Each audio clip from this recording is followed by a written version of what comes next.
morning, everyone. Welcome to the Our Doctors versus the Internet Facebook live chat. I'm Prescott Stokes III, the Integrated Content and Marketing Manager here at the TCU and UNTHSC School of Medicine. And I am here with Dr. Mohanakrishnan Sathyamoorthy, who is the Department Chair of Internal Medicine at the School of Medicine, and he is also a practicing cardiologist or heart doctor here in Fort Worth. All right, so all month long, we've had Dr. Sathyamoorthy answering some of the most searched questions on the internet about heart health. We've compiled those questions from our viewers about heart health for Dr. Sathyamoorthy, and we'll also answer any questions you have about heart health during our live chat today. Now, all you need to do to join in on the discussion with me and Dr. Sathyamoorthy is jump into the comment section on our Facebook page or on our Instagram, because we're live, and leave a question for Dr. Mo. So before we get to it, Dr. Mo, that's what we call him among... Much easier than the long name, right? It took me some tries, but I got it right.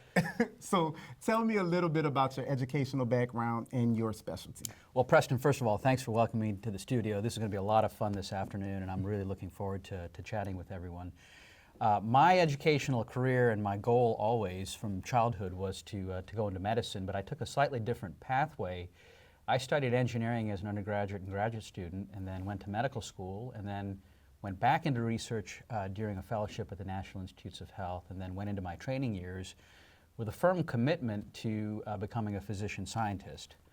I started my career in academics, and then we wanted to move to Texas to get close to family, and 11 years later, we get to all work together at this wonderful new school to elevate medical education standards both here in this local community and in the country, and I couldn't be more thrilled. So before we get to a little bit about the school, first I want you to tell me about your practice here in Fort Worth. A lot of people know Dr. Mo in Fort Worth. Much to my surprise, I didn't know before I got here, but he is very well known and respected in this community. Well, you know, we're really deeply committed to our community, and we're really happy to always hear that we have the respect of our peers, our patients, our community, and colleagues. Really, our passion is about heart and health in general. I think that's why I'm really excited about this discussion this morning is to really answer important questions that folks have. You know, we're a very patient-centered, patient-driven practice, and we really practice in all aspects of cardiovascular medicine. Right. Which is a part of Baylor Scott and White?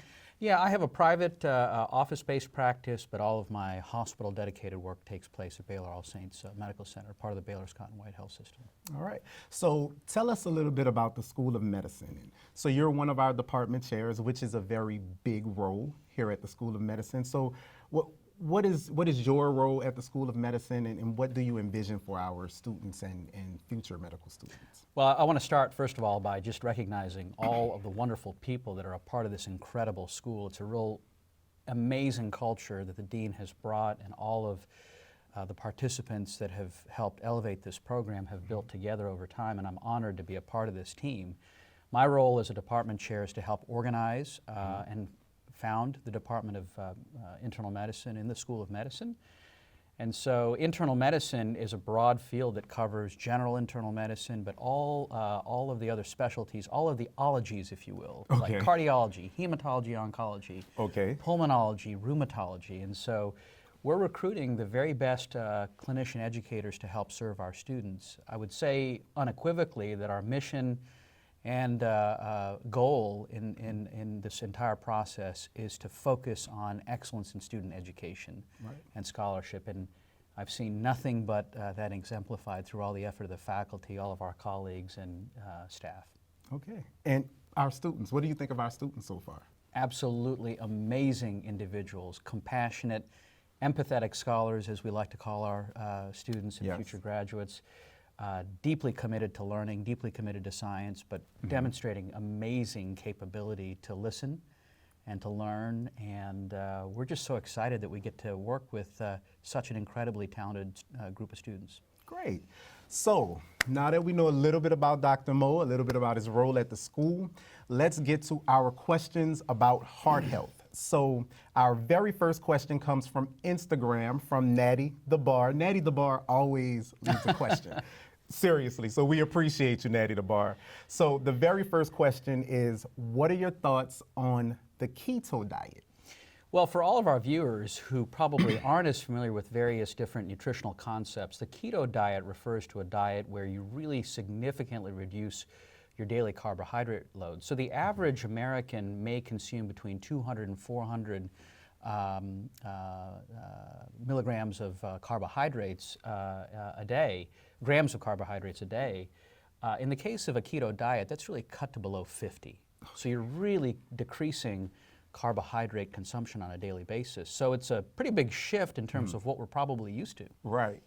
That is very difficult. I looked at a loaf of bread and just a slice of bread or a bun from like a sandwich has lots of carbohydrates in it.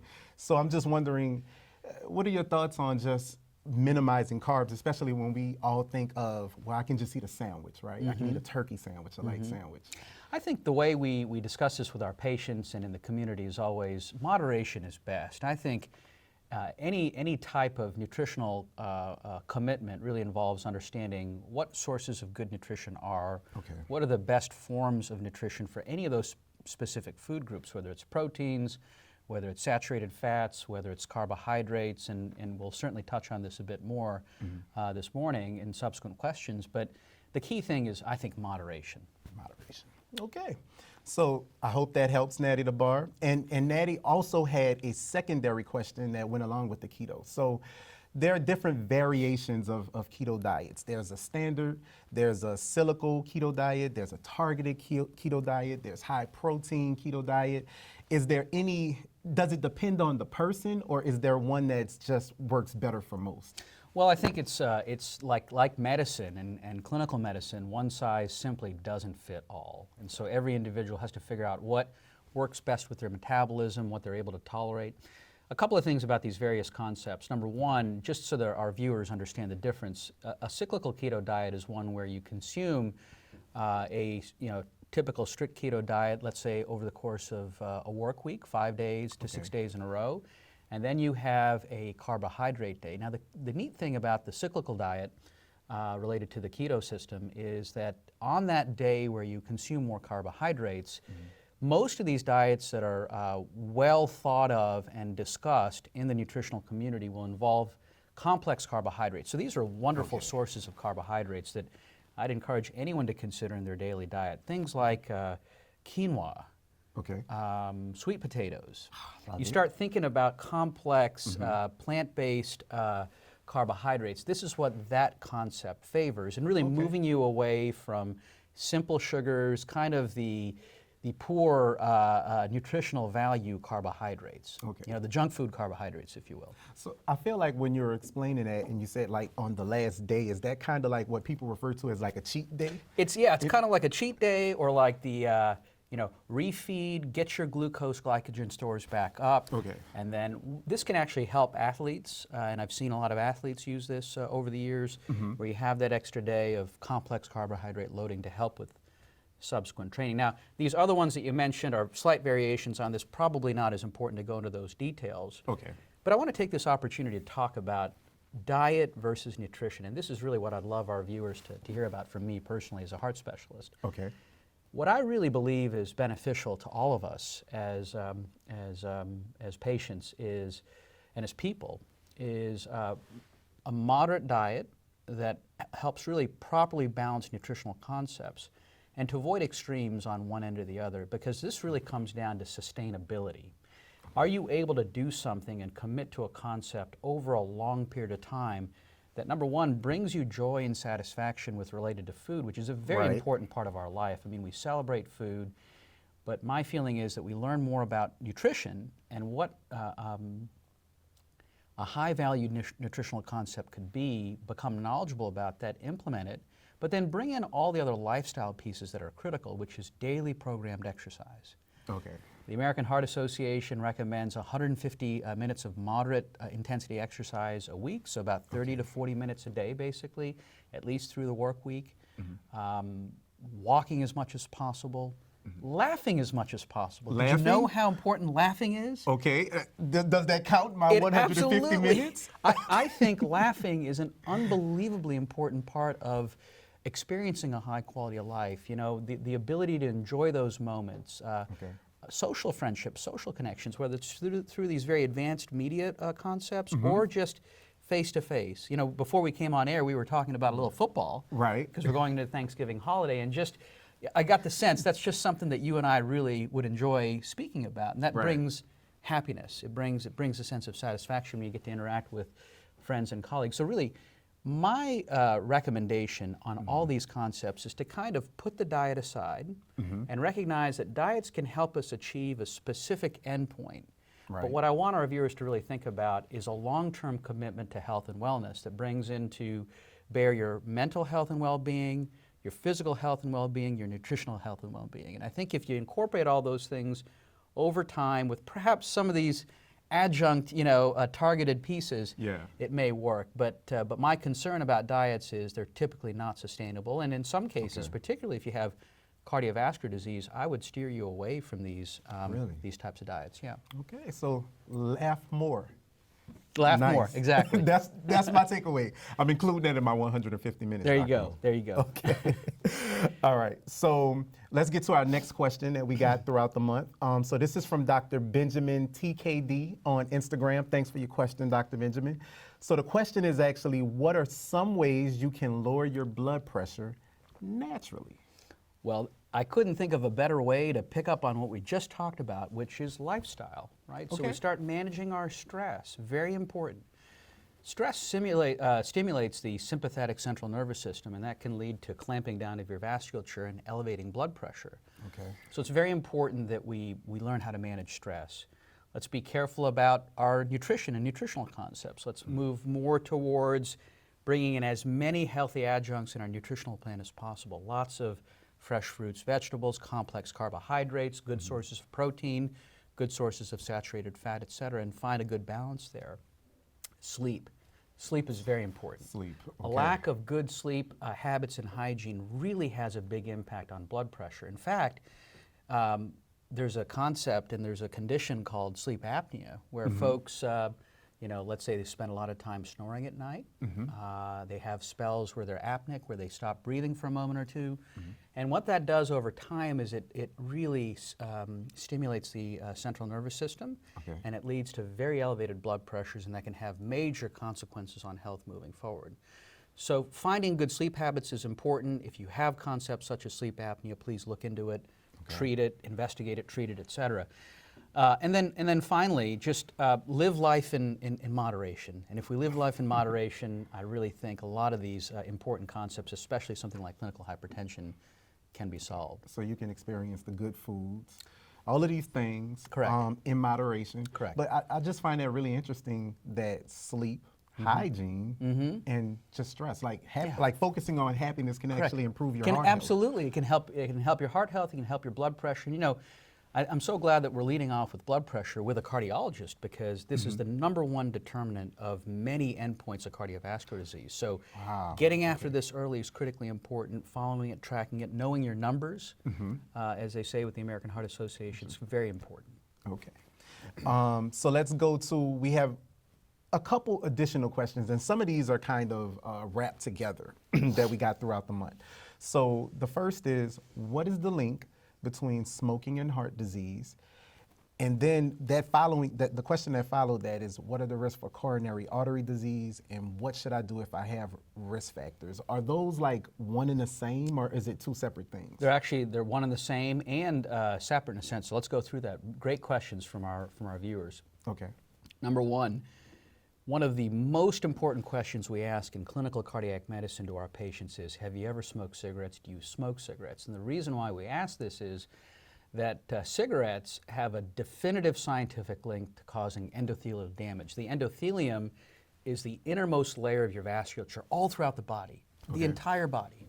Okay. And so the more we smoke, the more we damage that. The more we damage that, the more we lead to injury, repair, healing. And that leads to scar, it leads to arteriosclerosis, which we used to call hardening of the arteries. It can lead to plaque development, atherosclerosis, and ultimately, unfortunately, the long-term consequences of smoking, if an individual chooses to commit to that, is going to be long-term significant risk of coronary heart disease, vascular disease throughout the body, neck arteries, leg arteries, brain arteries, et cetera. Wow. Yeah. So smoking, It's probably just the a number lot. one thing when we talk about social determinants of health. Probably the number one thing we really need to chase is inspiring folks to figure out ways that they can walk away from smoking if they choose to. And if they haven't started yet, be really vociferous and passionate about steering folks away, particularly young folks away from cigarettes. Right. So smoking is not something in moderation. Just No. don't do it. Not good for your heart. Okay. I think we touched on this, but if you just want to reiterate, one of our last questions we got this month was what dietary changes can make to reduce my risk of heart disease? Yeah, so how do we define coronary heart disease in general?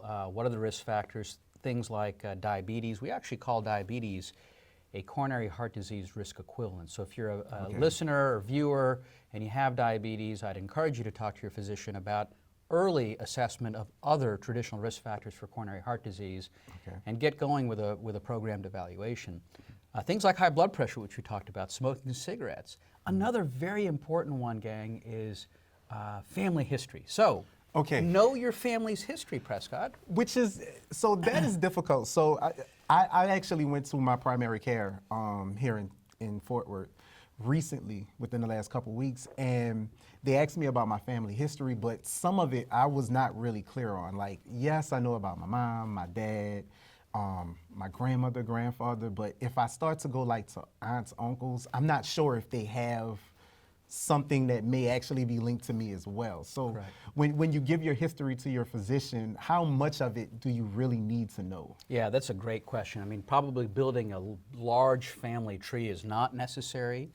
But certainly for us, and I just speak to cardiovascular specialists, we love to know about first-degree relatives, mom, dad, brothers, sisters, first-degree uncle, cousins, uncles, aunts, things of that sort. Knowing about that is important.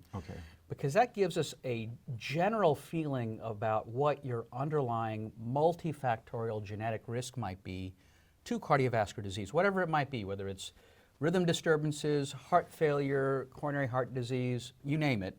Knowing something about the family is something that we're always looking for and deeply interested in. All right, so those are the questions we got this month.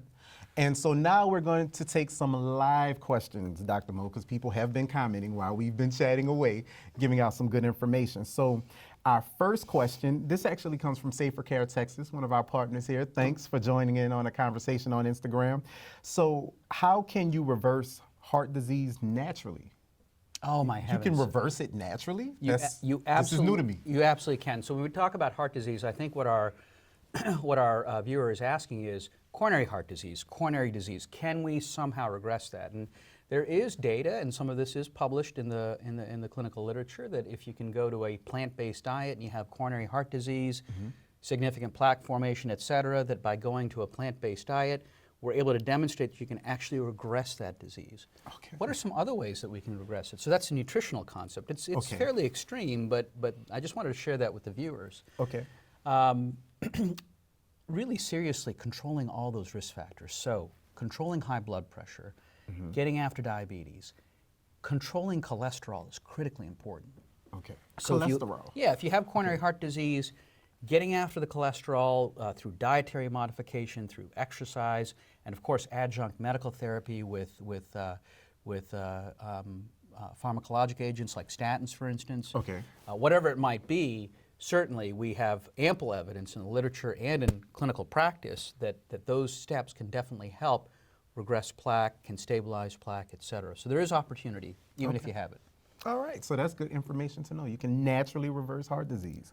So our next question came from the American Heart Association of Fort Worth, which Dr. Mohan here, he's a part of the American Heart Association. See, I told you he's a popular guy. Great team here for us in Fort Worth. Great chapter. All right, so the question is, as people head to family gatherings this week, can you discuss the signs and symptoms to be able to spot if someone is experiencing a heart attack or cardiac arrest in front of you? Oh heavens, yeah. So cardiac arrest is pretty shocking and traumatic, but you know, someone suffering a cardiac arrest is basically going to go down, and really the key step there is activate EMS and begin CPR. Begin chest compression. So that's really what I would advise anyone, and make sure that emergency personnel are on the way. in terms of recognizing symptoms of a heart attack, I think we did this in the video. prelude, Yeah, in the there's a video. video. But yeah, you know, it's the classic stuff, the heavy elephant on your chest, discomfort going up into the jaw, neck, or back, getting all of a sudden pale and sweaty, feeling nauseated. Those are very classical signs of a potential heart attack. However, we see that there are differences in different types of patients. So patients that are, later in life, in their 70s, 80s, 90s, may not experience those same classical symptoms. They just may feel like, gosh, you know, I walk 3 feet in the kitchen, all of a sudden, you know, you see, you know, your loved one just leaning over, trying to, Looking fatigued. yeah, and gasping for air. That might prompt a question. What, you know, Right. what's going on? Women manifest different symptoms for heart attacks than men. Did you know that? No, I my had gosh. no idea. So we have to be really curious as clinicians as to Okay. what symptoms could occur in women. And you know, having cared for thousands and tens and thousands of patients in my career, I still have to be very open-minded to the symptoms a female patient may express. So what are some of the things that we've heard over my practice history and what colleagues have shared with me? Yeah, that's what I was wondering. Yeah, just this feeling of, you know, discomfort in the mid-abdomen, maybe discomfort underneath the armpits, this really unusual dizziness, real shortness of breath, unexplained bouts of nausea. Now, I don't want to scare our viewers because, Right. you know, this could be the sign of lots of different things, but, you know, trust yourself, trust your instincts, never hesitate to have these things sort of looked at because, you know, we just never know what could be a sign until Right. we actually share this with your trusted physician and clinical partners. And the thing that's scary about that, when I hear you say some of these signs, most of us will dismiss these signs as like, oh, you just need some water, Yeah, or like correct. just lay down for like a minute or two. Correct. But you could actually be having a heart attack. Correct, and sometimes that stuff is absolutely, you know, correct, but if, you know, what I've definitely, you know, learned in caring for patients over the years is patients really know what's going on. Right. They really do. So I would just tell all of our viewers, trust your instincts. All right. So we have another question from Instagram from Screaming Neiman. Neiman Marcus, maybe. So the question is, how many minutes a day/week should I engage in cardio? And where should I get my heart rate during that time? Oh yes, great question. So I think Okay. we shared earlier that the AHA's recommendation, which many of us 150 minutes? Yeah, stand behind 150 minutes of moderate intensity activity, preferably spread out through the whole week. We love to see 7 days of activity. Okay. But you know, 5 to 6 times a week is definitely strongly encouraged. You want that activity on a daily basis. Now that, you know, walking from the parking lot to your office doesn't count. Okay. Sorry, Screaming Neiman. If you were thinking walking to your that's car. right. from Those count yeah. towards steps. I know we have our Okay. apps on our phones. You know, Yes, we I count my steps. count our steps. Yes. I think that just is a sign of being more physically active, which we want everyone to be. Right. But when it comes to targeted, programmed exercise, those are the goals. Now, in terms of heart rates, that all depends on you as an individual. So I simply cannot tell our larger, broad audience what that number is. But what you need to know is what your age is. Right. What type of underlying cardiac conditions you may or may not have. There are calculators that can give you a reasonable heart rate to try to get to during exercise. But I think the key thing that I'd encourage folks to do is, once again, even with exercise, moderation is important. Right. And just If you're exercising to the point you may have back in the day when we were trying to make the team in high school and vomiting on the sideline, Yes, things so- of that sort, now that's sports, right? But Right. But that's probably not good for long-term health Okay. in a middle-aged patient that wants to be healthy. I was actually going to say that, Dr. Mo. So I am 36, and I was doing a high-intensity training interval session on a bike, and she got my heart rate up to like 178, and I felt like I was going to pass out. Yeah, yeah. And I was like, you know, let me just not go so strong. Correct. Pedaling, but so for me, I felt like I don't think I really need to get up to 180. Maybe like 160, 165 was good for me, and I felt energized. and pumped. Your endothelium, that very important layer of cells that coats the vessels, will love exercise, whether it's high intensity or moderate intensity. And really what you're looking to do is bring exercise into your lifestyle where it's an enjoyable time, it has great long-term neurocognitive, vascular, cardiac, and just overall, health benefits, take full advantage of that without causing injury and certainly Right. symptoms of vomiting or passing out. Yeah, I was pretty close, Dr. Mo. So we have another question. Thank you guys for chiming in and leaving us questions. So this one actually came from Facebook, from Heather Romney. I hope I pronounced that right. Thank you for your question, Heather. Does the keto diet affect heart disease? Oh yes, this is actually a really great question. And so I kind of had a comment about this in terms of these various diets. Number one, I care more about commitment to nutritional health and longevity and sustainability in terms of choices we make related to food.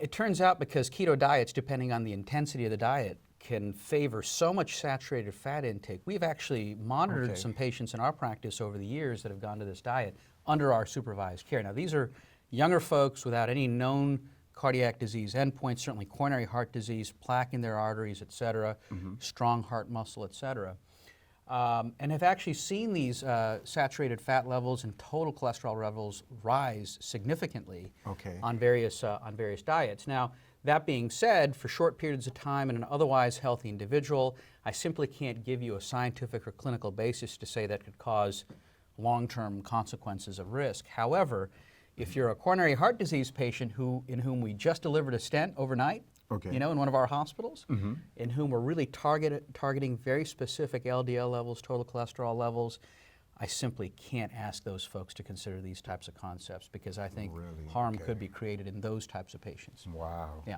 That is good question. Good information. So I want to thank everybody for joining in with us on the conversation. I know you've been having fun, Dr. Mo. And I have one final question that I want to present to you that was presented to us yesterday. So this question came from Instagram and user East Texas #1. Thank you for your question. They asked, does Dr. Sathyamoorthy ever wear a tie? So, and this is actually a pretty funny question and a good question. That's a great question. So I have been with the School of Medicine for over a year, almost 2 years, and I have never seen Dr. Mo not wear a bow tie. Every picture I've taken of you, Dr. Mo, every event I've attended, you've always had on a bow tie. Do you sleep with the bow tie? I don't sleep with the bow tie, but sometimes it is a joke in the community. So no, I definitely get it. I don't know, I've been wearing these a long time, and we're all creatures of habit, and so, and then you get these things, and you just have to put them to use. But, I do have an answer to this question. Really? Yeah. Okay. I do. Let me actually share that with the viewers. I think we brought along something else today. All right, this is getting serious. Yeah, this is getting serious. Oh, okay. So you brought this in, and this was sitting on the desk next to me. I'm not really sure what this the is purpose. this is a regular necktie, but I'm going to put this on for all that are viewing, in good jest and fun, because remember we talked about laughing, yes, and enjoying things. So I'm going to adjust this, Preston. Okay. And all I would say is that I'll wear these straight ties when pigs fly. Literally, there are pigs flying on his tie. So the day has come. The day of reckoning has come. That's right. Pigs are flying. Dr. Mo has on a tie. Does that help with heart health in any way? Tie versus bow tie? I don't have an answer for. So we'll see. But this was great fun. All right. Thank you so much, Dr. Mo. Thank you. All right. So that will do it for our Doctors versus the Internet live chat. Now, you guys can remember that our series will continue on next Wednesday on December 4th. We'll have our assistant professor, Dr. Brian Dixon, who is also a practicing psychiatrist here in Fort Worth, and he'll be answering questions, the most searched questions on the internet about post-traumatic stress disorder, more commonly known to people as PTSD. It's a big deal during the holidays. Please tune in, because this is a great time, but it's also a time that really is very important to recognize, I think, the impact of mental health on wellness. And I couldn't think of a better colleague to share information and teach us about this than Dr. Dixon. So All right. So you all can feel free to leave any questions you have about PTSD in the comments section of Dr. Dixon's videos, and he will join us at the end of the month on December 20th, that's a Friday, at 10 a.m., and we'll have a live chat, and he will answer all of your questions about PTSD and anything that revolves around the psychiatric field. So I want to thank you again, Dr. Sathyamoorthy, for joining us for our Facebook Live. Happy Thanksgiving to everybody. Enjoy yourself, be safe, eat, and be merry. And thank you for being a part of our live chat. We will see you next month.